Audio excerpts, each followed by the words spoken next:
problem আমি যিবিলাক গাঁৱত গৰু পুহি আছো আমাৰ সিন্ডিকেটৰ লগত মতলব নাই আমি গৰুটো বিক্ৰী কৰি টকাটো উপাৰ্জন কৰিব লাগে টকা আৰ্নিং কৰিব লাগে হেতুৰে আমি চলিব লাগে সেই কথাটোতে আমাৰ মূল কথাটো আছে গৰু ব্যৱসায় ক'ত চলি থাকক এটো কথা নাই নহয় তাত মুঠতে ৰেভিনিউটো জেনাৰেট হ'ব লাগে হেতু যদি আমি যদি চৰকাৰ থকা হলে আমি হেতু লিগেলাইজ কৰি দিলো হেতেন গৰু ব্যৱসায়টো আপোনাৰ হেতু এটা ডাঙৰ অৰ্থনীতিৰ প্ৰতি ডাঙৰ যোগদান হ'ল হেতেন এতিয়া মুছলমানৰ বিৰুদ্ধে লৈছে বুলি কৈছে কিন্তু আমাৰহে এতিয়া পকেটটো খালি কৰি লৈ গৈছে হিমন্ত বিশ্ব শৰ্মাই গৰু বিক্ৰী কৰি যে আমি ঘৰখন চলাই আছিলো এতিয়া হেতুটো তেওঁ দিব নেকি পইচা এতিয়া আমাৰ লৰা ছোৱালীক এডমিশন লবৰ কাৰণে হিমন্ত বিশ্ব শৰ্মাৰ পইচা দিব নেকি আজি আমাৰ খেতিয়কসকলৰ ছোৱালীজনী বিয়াৰ সময়ত বা লৰাটোলে যেতিয়া ছোৱালীজনী আনিব সেই সময়ত যে গৰু বিক্ৰী কৰি বিয়াখন যে পাতু সেই বিয়াৰ খৰচ হিমন্ত বিশ্ব শৰ্মাই বহন কৰিব নেকি এতিয়া তাৰ সমান্তৰালভাৱে আমি দেখিছো যে বোলে এজনে কৈছে বিজেপিৰ হেজন ৰাষ্ট্ৰীয় ৰাজ্যিক সভাপতি বোলে কি বুলি কৈছে মানে গৰুৰ ইতিহাস আছে গাহৰি বোলে ইতিহাস নাই এনেকুৱা ফটুৱা কথা কেলে কয় গাহৰিৰো ইতিহাস আছে আপোনালোকে জানে যে হিন্দু ধৰ্মত বৰাহৰ অৱতাৰ বুলি যে কোৱা হৈছে ভগৱান বিষ্ণুৰ অৱতাৰ গাহৰি আছে না নাই মৎস্য কুৰ্ম অৱতাৰ হোৱাটো কথা জানে তাৰ সমান্তৰালভাৱে গৰুৰ গাহৰিৰো অৱতাৰ লৈছিলে বৰাহৰ অৱতাৰ বুলি কৈছে বৰাহ মানে গাহৰি নহয় জানো সেই কথা আমি জানো গতি ইতিহাসটো যদি আপুনি খুচৰি চাই তেতিয়া হলে আপোনাৰ গাহৰি ইতিহাস নাই বুলি কোৱাটো এটো ভয়ংকৰ কথা হৈছে আৰু আজিৰ দিনটোটো আপোনালোকে জানে আমি মিচিং সম্প্ৰদায়ৰ মানুহ গাহৰি নহলে আমাৰ এতিয়াও আজিৰ দিনটোটো পূৰ্বৰে পৰা পৰম্পৰাভাৱে চলি আহিছে যে আমাৰ হকাম নিকাম নহয় আমি দহাকাজ পাতিব নোৱাৰো আমি যিকোনো অনুষ্ঠান প্ৰতিষ্ঠানত আপোনাৰ গাহৰি মাংসটো আমাৰ কম্পালসৰি লাগিবই মানে আৰু আপোনালোকে জানে আমাৰ এতিয়া হেহতিয়াকে আপোনালোকে নিশ্চয় দেখিছে আলিয়া লিগাং আহি আছে আলিয়া লিগাং অহা মাহ আপোনাৰ ফেব্ৰুৱাৰী মাহত আলিয়া লিগাঙতো আমি গাহৰি মাংস আমাক লাগিব গাহৰি মাংস নহলে আমাৰ মিচিঙৰ একো নচলে গতিকে এই ইতিহাস নাই নেকি গাহৰি নহলে আমাৰ মিচিঙৰ কোনো ধৰণৰ কৃষ্টি সংস্কৃতি পৰম্পৰা আমাৰ একোৱে নহয় গতিকে গাহৰিক নেগলেক্ট কৰিছে গাহৰিটো কেৱল খাদ্য নহয় আমাৰ কৃষ্টি সংস্কৃতি সকলো গাহৰি আমাৰ জীৱিকাও হয়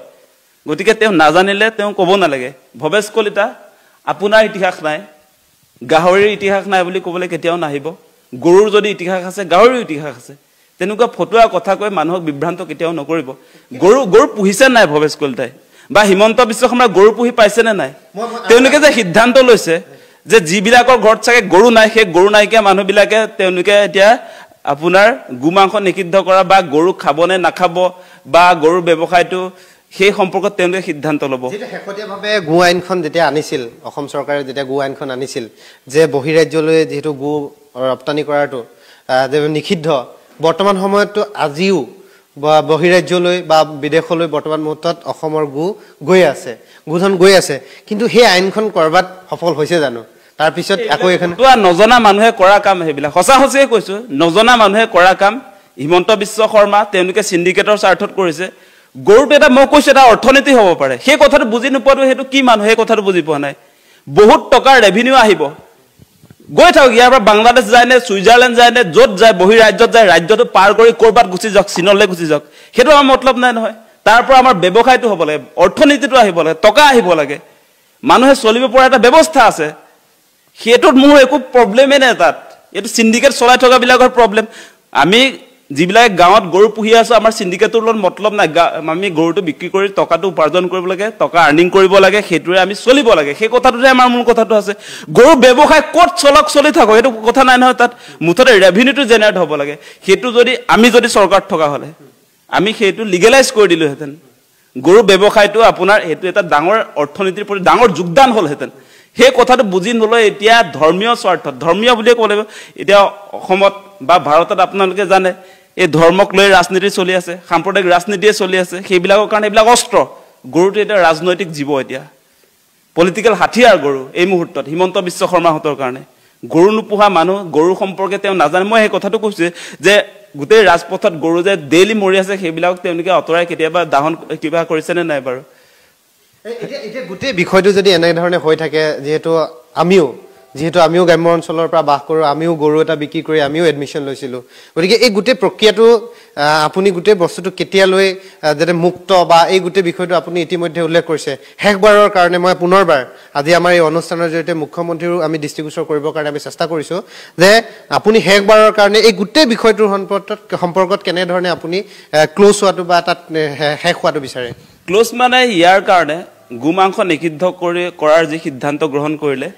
এই সিদ্ধান্তটোৰ বিৰুদ্ধে আমি ২৬ত সকলো ঐক্যবদ্ধ হৈ উজনি অসমৰ খেতিয়কসকল কৃষক আমাৰ সকলো মানুহে বিজেপিৰ বিৰুদ্ধে ভোটদান কৰিব লাগে তেওঁলোকক শাস্তি দিবলৈ ক্ষমতাৰ পৰা উৎখাত কৰিব লাগে তেওঁলোকে বাৰম্বাৰ গৰুটোক লৈ তেওঁলোকে ৰাজনীতি কৰি থাকিব হিন্দু মুছলমান কৰিবৰ কাৰণে সেইটো এটা হাতিয়াৰ গৰু গতিকে এই তেওঁলোকৰ হাতিয়াৰটো আমি নাইকিয়া কৰিবৰ কাৰণে উচিত প্ৰত্যুত্তৰ আমি দিব লাগিব আমাৰ যি ৰাজপথৰ আন্দোলন হ'ব লাগিছিল হোৱা নাই কিন্তু আমি সেই আন্দোলনটো কনভাৰ্ট কৰিব লাগিব আমি ভোটৰ জৰিয়তে এইবাৰ মুঠতে এই ধৰ্মীয় ৰাজনীতি কৰি থকা সাম্প্ৰদায়িক ৰাজনীতি কৰি থকা বিজেপিক উৎখাত কৰিব লাগে ২৬ৰ নিৰ্বাচনত আৰু এটা কথা কৈ থওঁ আপোনালোকে নিশ্চয় দেখা পাইছে যে অসমত সমস্যা নাই নেকি বাৰু সমস্যা আজি নিবনুৱাৰ সমস্যা আজি মূল্যবৃদ্ধিৰ সমস্যা আজি আপোনাৰ টোল গেটৰ সমস্যা আছে জীৱন জীৱিকাৰ সমস্যা মানুহৰ ইমান সমস্যা আছে মানুহ চলিব পৰা নাই আজি আপোনালোকে নিশ্চয় জানে যে বৰ্তমান সময়ত ১২৫০ টকাৰ কাৰণে মানুহে হাহাকাৰ কৰি থাকিব লাগে অৰুণোদয়টোৰ কাৰণে মানুহৰ টকা নাই এতিয়া গতিকে এই মুহূৰ্তত ইমান সমস্যা আছে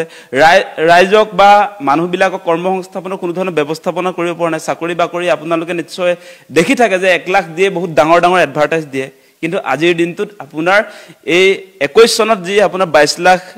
আপোনাৰ নিবনুৱা আছিলে ৰেজিষ্টাৰ্ড আপোনাৰ শিক্ষিত নিবনুৱা তাৰ সংখ্যাটো ৩২ লাখ হৈ গৈছে আজি ৪ বছৰ সাংঘাতিক ধৰণে নিবনুৱা সমস্যা বাঢ়িছে সেইবিলাকক লৈ চৰকাৰৰ আচলতে কি কাম আছে এইবিলাকতো দেখা নাই ১ লাখ চাকৰি দিলে আমাৰ কি নিবনুৱা সমস্যা নাইকিয়া হৈ যাব নেকি ১ লাখ চাকৰি দিলে আপোনাৰ ১ লাখ দিয়াৰ পাছতো আপোনাৰ ৩১ লাখ নিবনুৱা থাকি যায় গতিকে চৰকাৰীভাৱে সবকে চাকৰি দি কৰ্মসংস্থাপনৰ ব্যৱস্থা কৰিব নোৱাৰে সেই কথাটো আমি বুজি পাওঁ সেইকাৰণে মানুহবিলাক কৰ্মজীৱী কৰিবৰ কাৰণে বিভিন্ন চেক্টৰত আপোনাৰ এটা মই যে কথা এটা কৈ আছিলোঁ গৰুটো এটা অৰ্থনীতি হ'ব পাৰে এইবিলাকক লৈও আমি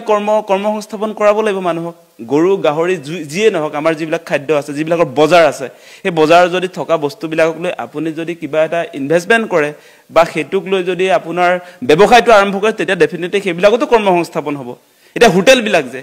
বহু এনেকুৱা হোটেল আছে যিবিলাকত আপোনাৰ গৰু মাংসও পোৱা যায় ৰেষ্টুৰাঁ আছে গৰু মাংস পোৱা যায় সেই গৰু মাংসটো নিষিদ্ধ কৰাৰ পাছত ৰেষ্টুৰাঁখনৰো আপোনাৰ লষ্ট হ'ব ইফালে গৰু যিবিলাকে পোহে তেওঁলোকৰ লষ্ট হ'ব গতিকে তেওঁলোকৰ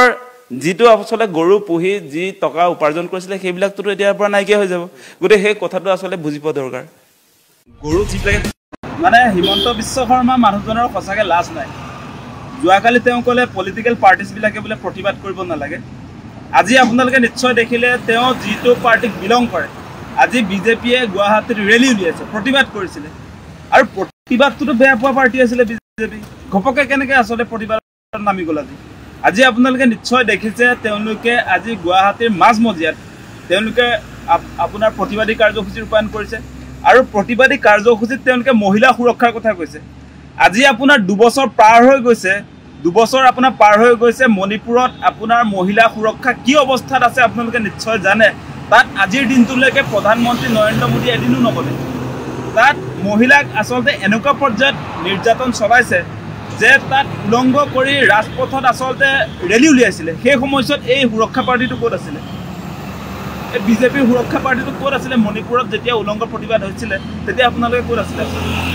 আজি যে অকস্মাতে আপোনালোকৰ মহিলা প্ৰেম যে জাগি গ'ল মহিলা নিৰাপত্তাৰ কথা যে আপোনালোকে আজি পুৰা গুৱাহাটীৰ মাজমজিয়াত চিঞৰ বাখৰ লগাই যে কৰি আছে সেই কথাটো আমি বুজি পোৱা নাই গাদীত আপোনালোকে আছে মহিলা নিৰাপত্তাৰ দায়িত্ব বিজেপিৰ পাব্লিকৰ নহয় আপোনালোকে প্ৰতিবাদ ক'ত কৰিব লাগে আৰু কৰি আছে ক'ত ৰাইজৰ সন্মুখত আপোনালোকে সেই প্ৰতিবাদটো নকৰি আজি নৰেন্দ্ৰ মোদী বা হিমন্ত বিশ্ব শৰ্মাৰ সন্মুখত কৰিব লাগিছিল আজি মহিলাৰ নিৰাপত্তা কোনে দিব ৰাইজে দিবনে আচলতে চৰকাৰে দিব মহিলা নিৰাপত্তাৰ কাৰণে যিটো ৰেলী উলিয়াইছে মহিলা যিবিলাক বিজেপি তেওঁলোকক আমি এটা কথা সুধিব খোজো যে আপোনালোকে নিৰাপত্তা কাৰ পৰা বিচাৰিছে আপোনালোকৰ চৰকাৰ নাই নেকি এতিয়া বিজেপি চৰকাৰ চলি আছে আজি বিজেপি চৰকাৰ চলি থকা অৱস্থাত আপোনালোকে ৰাইজৰ পৰা নিৰাপত্তা কিয় বিচাৰিছে পুলিচটোতো ৰাইজৰ হাতত নাই পুলিচটো হিমন্ত বিশ্ব শৰ্মাৰ হাতত আছে পুলিচ আজি নৰেন্দ্ৰ মোদীৰ হাতত আছে অমিত শ্বাহৰ হাতত আছে কিন্তু আজি আপোনালোকে দেখিছে মহিলা যি বিজেপি মহিলা মৰ্চা তেওঁলোকে মহিলা সুৰক্ষাৰ কাৰণে গুৱাহাটীৰ ৰেলী উলিয়াইছে আৰু ৰাইজৰ পৰা তেওঁলোকে আচলতে নিৰাপত্তা বিচাৰিছে তেনেকৈ হ'ব নেকি তেনেকৈ হ'ব নেকি আপোনালোকে সেই কথা লাজ আছে নাই বাৰু তেওঁলোকৰ সঁচা সঁচাই কৈছে লাজ বোলা বস্তুটো নাই বিজেপি পাৰ্টি আজি হিমন্ত বিশ্ব শৰ্মা তেওঁটোতো একেবাৰে লাজ নাইকিয়া মানুহ একদম স্পষ্ট কথা যোৱাকালি ক'লে তেওঁ যে প্ৰতিবাদ হিমন্ত বিশ্ব শৰ্মাৰ দিনত কৰিলে একো নাপায় আজি পিছদিনা প্ৰতিবাদ হিমন্ত বিশ্ব শৰ্মা পাৰ্টি উলিয়াইছে গুৱাহাটী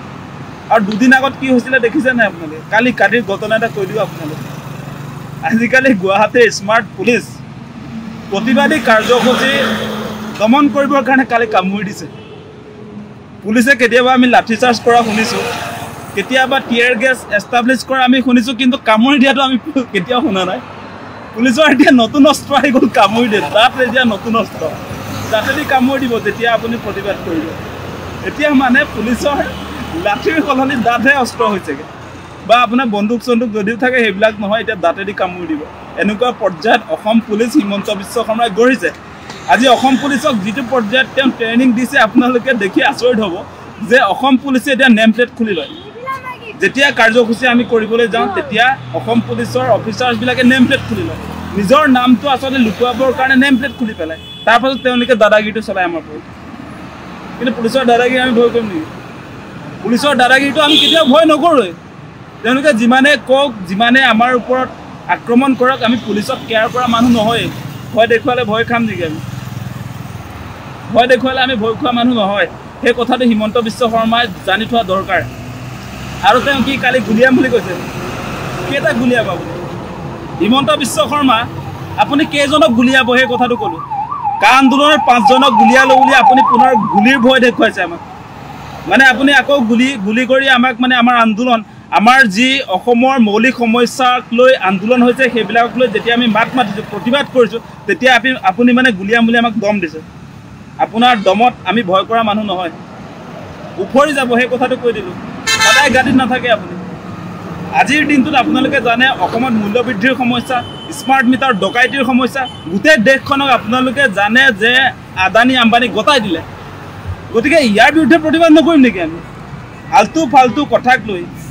ফটুৱা কথাবিলাক লৈ আজি বিজেপিয়ে প্ৰতিবাদ কৰে তাৰপাছত জনতাই যেতিয়া ৰাইজৰ যিবিলাক সমস্যা সেইবিলাক লৈ যেতিয়া প্ৰতিবাদ কৰে তেতিয়া তেওঁলোকে আমাৰ ওপৰত টিয়াৰ গেছ এষ্টাব্লিছ কৰে কেতিয়াবা আমাক গুলিয়াই মাৰ ভয় দেখুৱায় এইটো হিমন্ত বিশ্ব শৰ্মা এনেকুৱা দম আমাক নিদিব সেই কথাটো